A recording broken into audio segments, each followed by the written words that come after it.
Okay, let's unpack this because today's deep dive is taking us somewhere I honestly didn't see coming.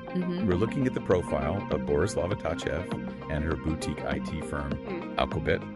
And I have to be honest, when I first saw the phrase information technology as an expression of art, I kind of rolled my eyes. No, it does sound like a contradiction, doesn't it? Like classic consultancy fluff. Totally. You usually want your IT to be, boring, functional, not an art piece. But when you dig into Tachev's background, you realize this isn't just flowery language at all. Right, and that's the hook here.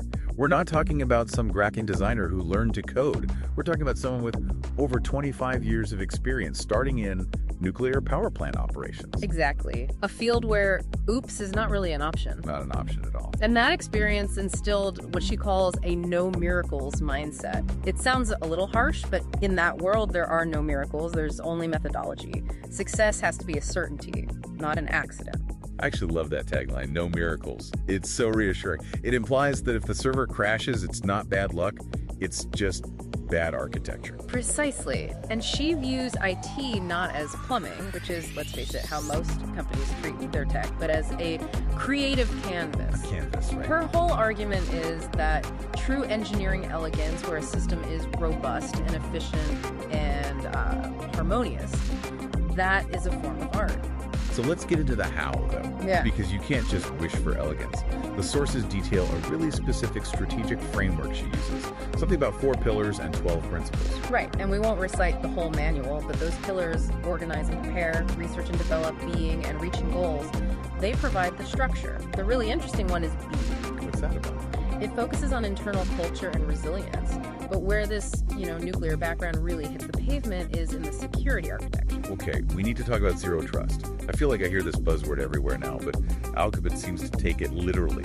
They do. The old way of doing IT security was perimeter defense. You build a big wall around the castle. The classic moat. The moat, yeah. But once someone had the password and got inside, they had free reign. Tachev's approach, borrowing from that high-stakes discipline, is never trust, always verify, every single time. And this leads to something called microsegmentation. When I was reading about this, I immediately thought of a submarine. Is that a fair comparison? That is the perfect analogy. A submarine is built with watertight compartments.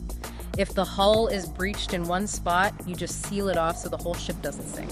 So practically speaking, if a hacker gets into, say, an HR department laptop, they're trapped there. They can't move laterally to the finance server or the customer database. It's that high security discipline applied to, everyday business logic. It just stops the spread. Okay, so we've got nuclear-grade discipline, submarine-style security. But then, just when you think you have Alqubit pegged as these super serious engineering types, the profile takes a hard left turn into cinema. I was waiting for you to get to that. It seems so disconnected, right? Why would an IT firm need anamorphic lenses and Blackmagic cameras? Exactly. The sources say they use cinematic video gear, lighting ratios, all to create content for clients. It feels like a completely different company. But it connects right back to that core philosophy of certainty and precision. This is what they call their marketing revolution. So they're not just throwing up SEO keywords. Not at all. They're applying technical excellence to storytelling. It's about engineering the perception. How so? Well, think about the signal-to-noise ratio. In a world that's flooded with cheap AI-generated content, using perfect cinematic lighting creates a premium signal. It's data-driven personalization merged with high art visuals. They're treating the brand narrative with the same rigor as the firewall. So what does this all mean for you, the listener? Why should you care about a boutique firm in Milan? I think it represents a real shift in the market. Alqubit is betting against that one-size-fits-all automated future. It suggests the true premium service is this hyper-personalized, almost artistic architecture.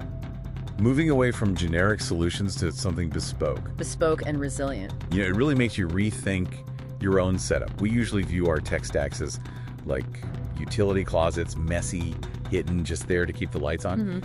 But what if we started treating them like art galleries? Curated, protected, valuable. How would that change the way we value our digital assets? It would certainly change the way we protect them. Something to mull over. Thanks for diving in with us.